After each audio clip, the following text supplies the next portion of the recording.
Hey y'all, it's Amanda. Welcome back to the channel, and today we're filming book recommendations for the Southern Charm Readathon.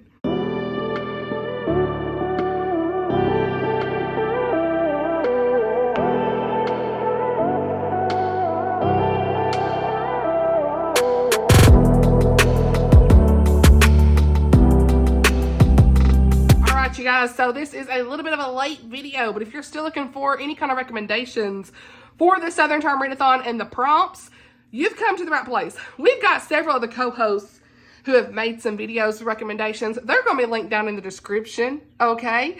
I am so thankful to these lovely ladies who have done recommendations and, you know, their announcement videos and all these things and posts or whatever they're doing. Just, I really appreciate it. As always, I've always told them, you don't have to do anything really for the Readathon, and anything you do is appreciated. So yeah, I just really appreciate them and their support in this. I actually tried to start this video several times, and I just have to say, I had to scrap the footage. Like, I wasn't feeling it. Y'all kind of know I've not really been feeling the Readathon this year, which is the reason I'm taking a step back from it next year. In case you missed that, I discussed it in the announcement video, link down below, in case you need all the details with everything as well, graphics, prompts, all that stuff, and the co-host, all the good things. But I just wasn't feeling it. And we're finally here where I feel like I'm up to filming this. So ignore the background is messy as I'll get out. I've got the cinematic on to blur it because I can't be bothered. So I've only got 2 books. Well, I've got 2 books per prompt with the exception of maybe 2 prompts. Okay. Because I had extra books and I was like, okay, whatever. I started this off with having 8 books per prompt. It's too much. So I just picked 2. I may just kind of tell you some of the other ones I had on the list, just name them without even putting pictures anywhere. There you go. But the ones I have in hand we'll talk about, okay? Now, let's go ahead and get into the prompts. If you are still needing the information, like I said, about the Readathon, it's the entire month of May 2025, okay? Because my birthday month, my birthday is May the 3rd, which I'm going to try to get this out by my birthday. So if today's May 3rd, hey, your girl's 35 and we're here. So I think I'm going to try to get this out by Saturday. We'll see. I gotta edit it. So yeah, that's why I usually had it in May, because it's my birthday month and all that stuff. And a lot of times I would take time off during the month of May. So instead of taking time off in May, I'm actually taking time off the last week of April going into May, into my birthday weekend. Okay. So I've got y'all propped up here on the windowsill. Apologies if you hear any birds or noises or echoes or weird things with the sound. Sometimes it picks up the outside noise and there's birds flying around. So there's some more logistic stuff, but apologies in advance. So, in case you needed more information, though, about the Readathon, like I was saying, the video and all the stuff's going to be linked down below with the prompts in the graphics, bingo board, all that stuff. So, let's get into it. For the first prompt, we have got Bless Your Heart, a book that tugs at your heartstrings. And in case you haven't seen my most recent vlog for The Voice We Find by Nicole, Deese, please go watch it. It has all the emotions for the reason this is for the prompt, okay? I absolutely love this book so much. It was 5 stars. It's my favorite book of the year so far. There's something about the way she told this story in full circle, prodigal son, return home story, and the layer of grief and the faith content and just everything was just perfect, okay? So in this one, even though this is book 3, you can read this as a standalone. They don't really connect in story-wise. But this is Sophie Wilder. She returns home to California with a failed Broadway career, if you will. And she ends up working at the family winery, and she's there with her egotistical brother. He is just, let me just say, her parents and her brother, they something special. Okay, that's all I can say. And I'm being sarcastic. But she's there. And so she's just really looking for a way to revive her acting career. She's had some panic attacks on stage and things like that. And so she ends up going to work at Fog Harbor Books as an audiobook narrator with August Tate. And August Tate is the sound engineer there. And so they work together, romance and stuff ensues as always. But August has another layer added to his character. We have the perspective of his sister, his adopted teenage sister named Gabby. And you follow their journey as he's trying to raise her and take care of her after their parents passed away a couple of years ago. She has degenerative hearing loss. And she has hearing aids and she's learning ASL, and you're learning a lot about ASL and the deaf community in this book as well. And they go to church in this. Like, seeing the church life in this was absolutely amazing. I love that in Christian fiction. And you just see August trying to navigate taking care of his teenage sister when he really doesn't know what he needs to be doing. He's just trying the best he can. And you see her perspective was so well needed in this book. It's just one of those like full circle, full faith moments. Like, August was struggling with his faith, and you see him really by the end of this book come back to the Lord, and I absolutely loved it. So highly recommend. Great story, and it's going to pull your heartstrings 100%. And you get to watch the vlog. That gives all the details. I quoted some things, all the good things. So yeah. Next, we've got Reckless Love by Kate Goodwin. This is a Hagar and Sarah inspired story. It's not like a retelling by any means, but it's inspired. This is one that I gave 5 stars to last year, and I really enjoyed it. It's one of my top favorite books of the year in 2024. This has a woman who's pregnant, and she is alone. And so there's another woman and her husband who are unable to get pregnant, and they want to have a child, and they end up crossing paths with her. And you can kind of see how that's going to go down. She's going to let them adopt her child, but is their plans really God's plans? And that's all I'm going to say. It was beautiful. The way that she told the faith in this was just perfection. I absolutely loved it. So highly recommend you read this one. It's definitely going to pull your heartstrings. All right, next prompt is, well, I declare a mystery thriller or a book with twist. Now, there are so many books that I could say, right? I have a mysteries recommendation video. I will link it. Any of those. You could have the cozy mysteries recommendation video. I will link those as well. All that good stuff. Romantic suspense. That's going to be linked too. But for the 2 I picked for this, I have some I haven't talked about in a minute, and that is Lights Out by Natalie Walters. That's the first one. And in this one, this is a Christian romantic suspense. I want to read more of Natalie's books. Her reels on Instagram are the best. If you ain't following her on Instagram, you got to be, because she cracks me up. She's always got these funny reels, like playing on jokes and stuff. Her and her husband. It's so funny. And so highly recommend you go watch those. Okay. But this one is kind of like an NCIS style suspense. A suspense, and it's got these found family vibes. I feel like you got these characters that are all like connected as friends and things like that. But we've got CIA analyst Bryn Taylor, and then we got Jack Hudson, who's been working for the SNAP agency, which is the Strategic Neutralization Protection Agency, for 9 years. Okay, Bryn has developed a new program to combat terrorism, and she's invited members of the foreign intelligence agencies to America to foster cooperation between the countries. And there's an Egyptian spy who's missing. So they all kind of work together. There's things you're like, wait, what's going on? It's really good. Very like action packed, I feel like. So it reminds me of like an NCIS, just the way that she has like the setup in it. And then you've got The Good Sister by Sally Hepworth. Now this is a secular read. It does have some language, and there are some content warnings that I will leave it's in my review. So if you want to know that, please check out the review. But this is one I haven't mentioned in a while, just because it's been hidden in my shelf, and I'm like, oh wait, I need to tell them about this. So this one is like a secular thriller that I was actually okay with as far as the content, but again, if it's really important, content warnings, please go look at that. It wasn't too described, but there was like maybe 1 chapter I had to kind of move over. But other than that, this was a solid pick for that, for a thriller that has a lot of twists. Okay. Also, I would say honorable mention, The Frozen River would be great for this, because it has so many twists and stuff in it. It was wild, but also check content warnings as well for that book. And it's in my review. I'll go ahead and leave The Frozen River link below as well, if that's something that interests you. It's pretty hyped book in the secular world. But The Good Sister follows 2 sisters, of course, obviously. And the one reason I want to mention this is, actually, I probably should have put this in my autism recommendations video. I forgot. But Fern, she is neurodivergent, and it doesn't really say that she's autistic, but that's what you're led to believe, either Asperger's or on the spectrum of some sort. And so Fern works at the local library, and her whole life has been dedicated pretty much to her sister. Her routine is very important. She avoids crowds, all that stuff. Has like issues with sensory processing, as well as like loud noises and bright lights. And then Rose is the sister who cannot get pregnant. So Fern sees this as her opportunity to try to help her sister by having a baby for her. It's like that kind of crazy stuff. And that's all I'm gonna say. So there is one scene I will say that I can remember right off, that there is like some sexual content, but it wasn't anything that went over my boundaries at the time.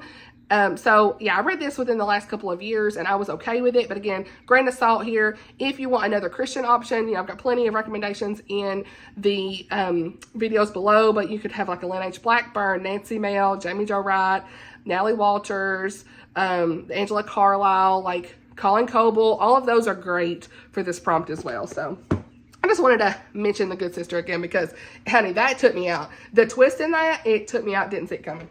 So that's why I mentioned it for this. Well, look who it is the next prompt. A book with more than one point of view. And for this, I've got a historical fiction and a Jamie Jo Wright. So speaking of Jamie Jo, I picked Echoes Among the Stones just because it's like the first one I read by her. And it's been a while since I talked about this one. But any of her books would work for this because they always have dual timeline and that's 2 point of views. And so in this one, for Echoes Among the Stones, you've got Aggie, who is... I'm trying to read the synopsis because memory is failing me, but I want to make sure I don't crisscross her stories. A lot of times they're set in Wisconsin, so I feel like I get them mixed up sometimes. But Aggie, her career is ended by her own mistakes. She finds herself going to Wisconsin with her grandmother, where her grandmother Mumsy lives, okay? And so her grandmother is there, like, trying to restore this old dollhouse. And there's, like, all this stuff that's going on. She's like, what's going on with her, you know? She's obsessed with recreating this unsolved crime scene in the dollhouse, okay?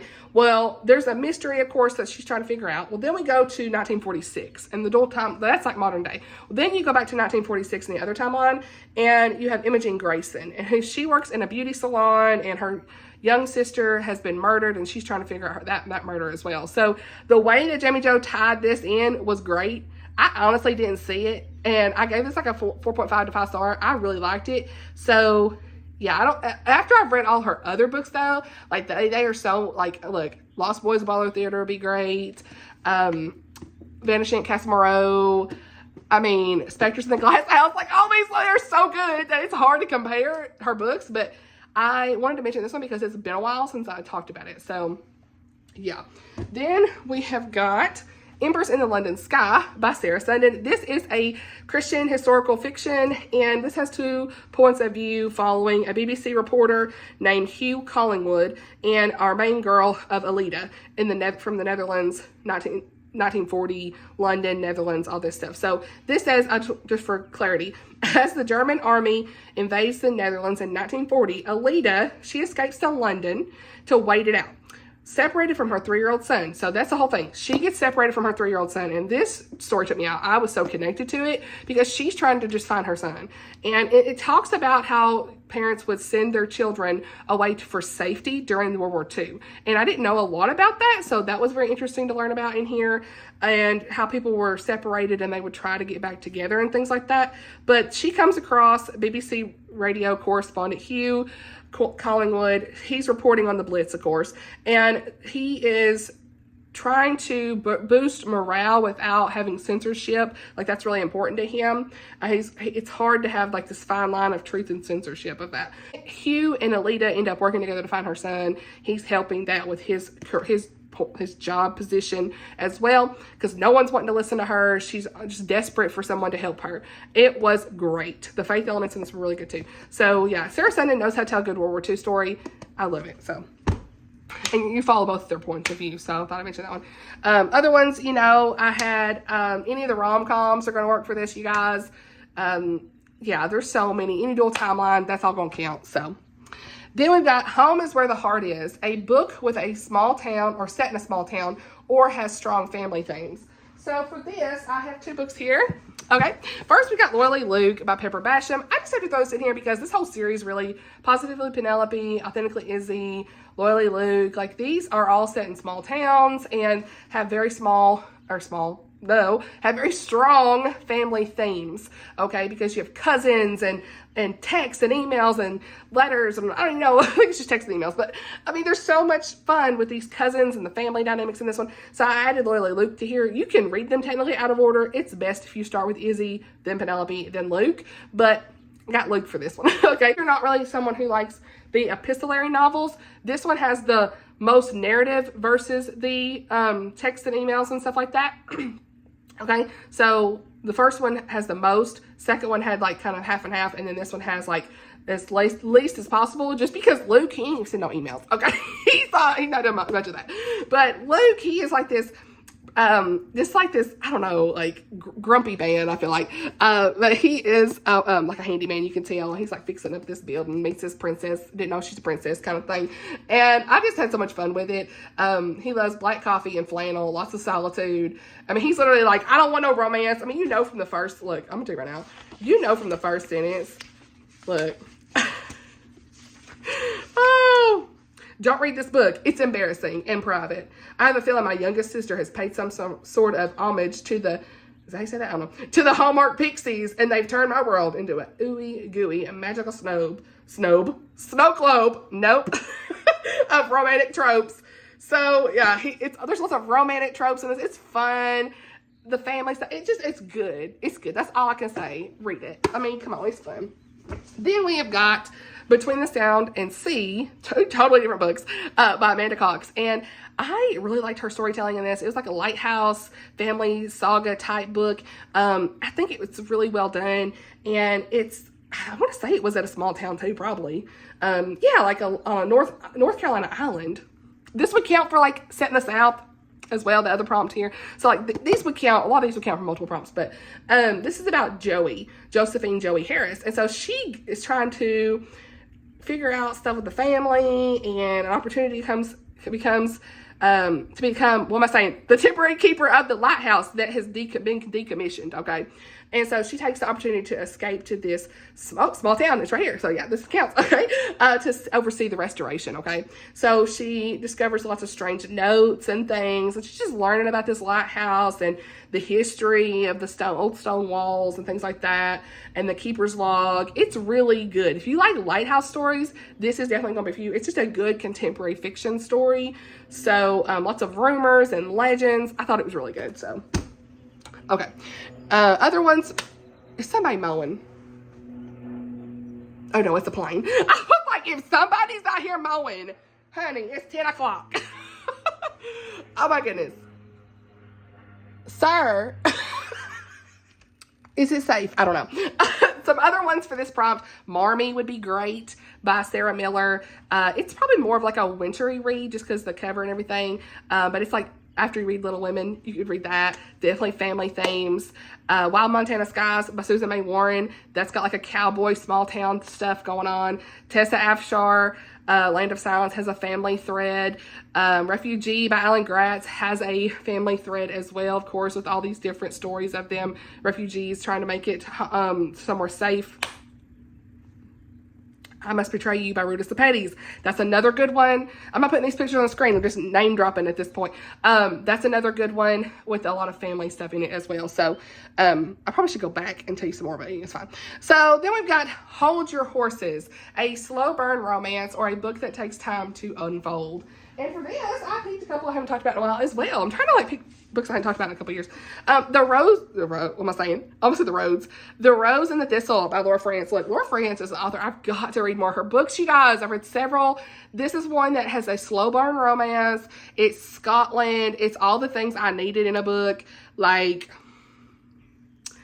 read it. That's all I can say. But in this one, we're set in the 1700s in Scotland. Yes, my favorite, okay? But we've got Lady Blythe Headley, okay? And her father is declared an enemy of the British crown. Love that. Because he has Jacobite sympathies, forcing her to flee her home in northern England. If you like that whole Jacobite stuff like they had in Outlander, this is one to read. Of course, this is a Christian fiction, so it's clean, has all the good things there. So she is moved to Wedderburn Castle in Scotland, and Blythe, she is awaiting the crowning of a new king, okay? But the guy's name in this is Everard, okay? And his father passes away, Lord Everard. Not Lord Everard, honey, no. Lord Wedderburn. No. Wedderburn. Oh my goodness. His daddy passed away, okay? I'm sorry. Lady Headley arrives with her maid, okay? I'm not doing very good. I'm getting distracted, you guys. The stuff outside, I'm sorry. Anyway, she comes to the castle, and he's got his own mess, his own problems, lots of political stuff, as always. He has to manage this new estate. He don't know what he's supposed to be doing. And then they end up, like, meeting and romance, all this stuff. It takes a while. There's a lot of stuff happening. But her books are more historical fiction with slow burn romance towards the end. And that's why I'm recommending it, okay? I think it's really good if you want a story you just want to sit with. That's it. Now, the other one is a secular option, and that is The Secret Book of Flora Lee by Patti Callahan Henry. This was so interesting. I mean, the reason I picked this is not for slow burn romance, but it takes time to unfold.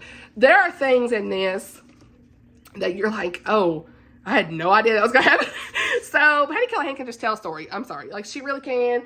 Something about it, she just knows how to tell stories. And in this one, I'm going to read the flap, okay? The book is just gorgeous, too. But in this one, to keep me on track here, a woman stumbles across a children's book. Long-held secrets about her missing sister and their childhood spent in the English countryside during World War II are revealed. So we follow in London, 1939, 14-year-old named Hazel and her 5-year-old sister Flora Lee. And so they go to like a rural village to escape. Sister ends up going missing. They never found her. And yet she had this magical, it's kind of like Narnia, it feels like, you know, this magical place called Whisperwood. And then many years later, Hazel is at the bookstore and gets like a copy of this book that's all about Whisperwood. And she's like, only my sister would know about this. So all this stuff goes on. Hazel blamed herself for years, but it's been 20 years gone by, and now she's just like, what? What do you mean? Like, could my sister be alive? So she goes on this journey to find her sister, and it is a wild ride. I mean, takes some time to unfold, but when you get there, wow, it was great. Oh, wait, what's the next prompt? Actually, some other ones on this. I think The Queen's Cook took a little bit to unfold as well by Tessa Afshar. A Match in the Making had that slow burn romance by Jen Toronto. What else? Friendshipped by Savannah Scott took a little bit for the romance to, it's like Friends to Lovers, so it's kind of slow burn. It took a while for them towards the end to get together. And The Best Summer of Our Lives by Rachel Hawk, however you say that, but that took some time to unfold as well. That's not really romance, but that's more like friends and stuff. The whole story took a little bit to unfold, so yeah. Next prompt is Country Roads Take Me Home, a book in a series or a reread. So for this, I picked a couple. Again, one that I've not talked about in a while. The Librarian of Boone's Hollow by Kim Vogel Sawyer. This is a duology, actually, so to me it counts. And Addie is our main character, Addie Cowherd, and this is set also in Kentucky, so this would count for like set in the South too. But it also pulls at your heartstrings, so it could count for multiple things. But yeah, Addie, she was in school and she ends up having to leave school because her family cannot afford for her to go there anymore. And so she ends up delivering books by horseback in Kentucky in like to coal mining families. And you see her journey doing that and trying to provide for her and her family and things like that because her father lost his job and things like that. So, yeah, so they're in the hills of Kentucky and I'm delivering these books by horseback. And so she ends up working with, what's his name? Emmett, yeah, couldn't remember his name. So she ends up working with Emmett, and he's the first in his family to graduate college, and so he's got his own stuff going on. Out of place because most people in the community are in the coal mines or they're working outside, and he went to school and got his degree, so he doesn't really know where he belongs either. So you see Addie and Emmett and their romance ensue. It takes a little time, I think. You know, they really get to, they're friends, and it's a very sweet romance. And there's a girl in this named Bettina as well who's jealous of Addie, so you kind of have an added layer there. Her story continues in book 2, Return to Boone's Hollow, and it's amazing. But Addie also has like Nanny Faye, who she stays with, and people don't really have this superstition about Nanny Faye, but she was just a wonderful character in the story. I mean, this was just great. I mean, you want to talk about people struggling to find their place, the Lord really leading them where they need to be. Like, it was just an amazing story. It's one of the first books I ever read in Christian fiction. So, Kim Vogel Sawyer, Librarian of Boone's Hollow. And then we have got Up From Dust by Heather Kaufman. This is Martha's story in the Women of the Way series. I wanted to mention this because this is technically in the Women of the Way series. I'm sure they could all be like standalone, right? Because they're biblical fiction stories about Bible characters, right? So, but it's technically in a series and I want to recommend it. So yeah, I want to read her newest one too, which is Joanna's story. But this is you know, we've got Martha, Lazarus, and their journeys and what that could have looked like. And then Jesus, of course, is in this with, we all know what happens with Lazarus and Martha and him in the Bible. And so that story is portrayed in this, and it was just beautiful. I give it 4 stars, really enjoyed it. I'm looking forward to the next one as well. So just want to add a biblical fiction recommendation in this too. So other ones I had that could be like in series, I had Widow and the Highlander, Martha Keyes. That's like a Scotland clean historical romance. Radiance of the Moon by Ashley Worrell. I think I've got both of those actually sitting over here. Right here. Here's this one. Yeah. These would also count because these are both technically in series. I'll go ahead and leave the reviews down below, but these are Scottish settings. And if you want, hey Sam, if you want some Scotland books, you check these out. So yeah. Common theme. Your girl loves Scotland. Yeah, there we go. Then, Sam, y'all want to see Sam? Of course you do. All right, come on, Sam. Let's tell them about the next one. Oh, we got good lighting. I hope it's coming through okay. Okay, so the next prompt is Y'all Come Back Now, a book set in the South or a rural area. All right, Sam, can we do this? I got 2 books here. Let's start with the first one. By Way of the Moonlight by Elizabeth Musser. All right, Sam, you go ahead to go because I can't hold you. So this one is, it's a Christian fiction, historical fiction, and I love this so much. I have a whole dedicated review video for this. It will be linked. Read this early on in my channel, and I feel like this really had such a layer of character development that I was tearing up. I love Nana Dale in this. We have Allie as well, a different point of view from modern day, but I was really connected to the historical timeline in this one. So yeah, this is about 2 young women tied together by blood and shared passion, and they will risk everything to save what they love most. That's the whole tagline, okay?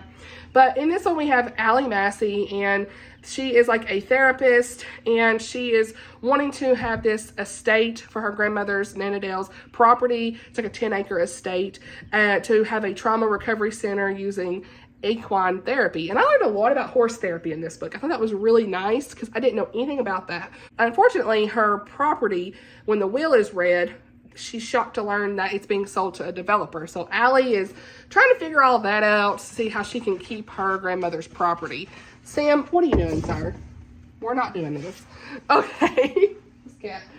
So she's trying to figure that out. And then you got the other timeline of Nana Dale's story, and many decades before that. And it was just heartbreaking, but beautiful to see her with her husband and their journey. And like, I think there was something about the Coast Guard as well. And like, there was World War II, Great Depression. It was just powerful. So highly recommend. You got to read this one. Okay. It's one that I haven't talked about in a while. And then of course, oh, well, I should have said where it's set. This one's set in Atlanta, like in the South. So yeah. Then we have got Laurel's Dream by Pepper Basham. Another Pepper Basham, hey! This series is amazing. Heart of the Mountains series. There's 3 books. It is just beautiful. Tugs at your heartstrings. It fits multiple prompts. But in this one, we have got the Blue Ridge Mountains, 1918, Laurel McAdams. And so she's wanting to be like a teacher and all this stuff. And then you've got Jonathan Taylor, who failed fighting in the Great War. And he ends up coming to the Appalachian area and is helping be a teacher as well. And so that's when he meets Laurel, and they have this friendship but also romance, and it's just amazing. He's not well received though because he is British and he's in this Appalachian area, and they're like, what's he doing here? You know, so it's a whole thing. But they a lot of family stuff in this one too. Like, it's really good. So obviously Blue Ridge Mountains set in the South in a rural area. So other ones I had for this, I mean, you could have the Cozy Mystery Series, Beaches, Bungalows, and Burglaries by Tanya Capps. That is set in Kentucky. Live and Let Chai, Bree Baker. That's set, I want to say it was like somewhere in the South Carolinas, maybe. Don't forgive me, I don't know. Counterattack by Patricia Bradley. A lot of Patricia Bradley books are set in Tennessee. Michelle Shockley, she's an author that has a lot of Tennessee books as well. I haven't read any of hers just yet, but I plan to. Those are set in the South. And Fairest of Heart by Karen Whitmire, Texas Ever After, obviously a Texas setting. So those are just some other honorable mentions. And A Run at Love by Tony Shallow, that is set in Kentucky, like Kentucky Derby type stuff. So, and the final prompt, woo, your girl is tired. All right, so happier than a pig in mud, a book that makes you laugh or brings you joy. Okay, and for this I got three. So did I miss one? No, I think I'm good. So first, this is a book that brings you joy, not makes you laugh. This is what it does have some funny moments, but for the most part, this is one that brought me a lot of joy. It's a friendship story, Tea with Elephants by Robin Jones Gunn. This is a Suitcase Sisters novel, so you could put this in the series, first one in the series. You could put this in a lot of places, okay? It tugs at your heartstrings, a lot of things. But this is two best friends. They are reconnecting and taking that trip to Africa that they always wanted to many years ago, they talked about. So they have a lot of emotional baggage, of course, that you follow their stories. It's more of a contemporary women's fiction story and where life has taken them over the years. And they're going to Africa on this safari. And it's just a wonderful, wonderful trip. Love the cover. And it just shows all of the, well, if I could focus, it shows all of the, just like the whole vibe of the book here with the animals and stuff, like, wonderful. I absolutely love this book. I thought it was a lot of fun, and the friendship element in here was really great, and the faith content was awesome. So, gave me a lot of joy. And then we've got Reputation at Risk by Martha Keyes. This is book 1 in the Chronicle of Misadventure series, another series you could get into if you want to, but I thought this was so much fun. It made me laugh. They have lots of banter. We've got, that's kind of giving Bridgerton, clean Bridgerton, but you got Charlotte and Anthony. Sounds like Bridgerton names, but Charlotte and Anthony have to have like a fake relationship, and they do not get along. I'm pretty sure it's a fake relationship. I'm pretty sure, yeah, somebody like walked in, or yeah, forced engagement, duh. So yeah, somebody like walked in on the wrong situation, I want to say, and he ends up being like, oh, yeah, she's my fiance. So it was hilarious. They had the banter was here. Lots of like grumpy sunshine. I don't know if it's grumpy sunshine. Is it more enemies to lovers? I don't even know. But it was just funny. I was cracking up. So that's one. And then finally, A Runaway. Wait, nope. Runaway Bride and Prejudice by Emma St. Clair. This was so funny. I think all of the Appy's books, if you haven't read them, just go ahead and start at the beginning. Just don't follow the first one. But I mean, I've read them kind of out of order sometimes. It's fine. I think these are hilarious. This is Van's story, and Van is dating the coach's daughter. Like, stuff gets messed up with her marriage, I guess. Like, was it at the altar? Is that what it was? Yeah, her wedding day gets all messed up. He catches the groom cheating on the girl, coach's daughter, and it's a mess. He ends up having to go with her because she wants to go on the honeymoon by herself, and the coach has said, you gotta go and watch over her, make sure she's safe, and you already kind of know what's gonna go down. It's a clean romance. Absolutely love it. No language, so good, hilarious, so funny. The hockey stuff, just, it's so funny. It makes you laugh. This whole series will make you laugh and bring you a lot of joy. So about lost my voice, but that's everything for this video. Hopefully I'll get this out by my birthday. Okay, 35 is in the house. Hey, girl. So thank you so much to everyone who is participating in the readathon. I hope that you enjoyed this video. Let me know what you're gonna be reading. Let's go. Let's go. I would love to know what you got for the prompts. If you haven't already told me on the TBR video from Thursday, if you want to know what I'm reading, go to the TBR video from Thursday. So thank you guys for watching. I appreciate you so much. Stay tuned for reading sprints this month. Hopefully we'll have those on Lucy's channel on May 17th at least. If not, we'll let you know the schedule and stuff. I'll be posting it in the community tab. Stay tuned to Lucy's channel as well. And yeah, thank you so much for watching, and I'll see y'all in the next video. Bye, y'all.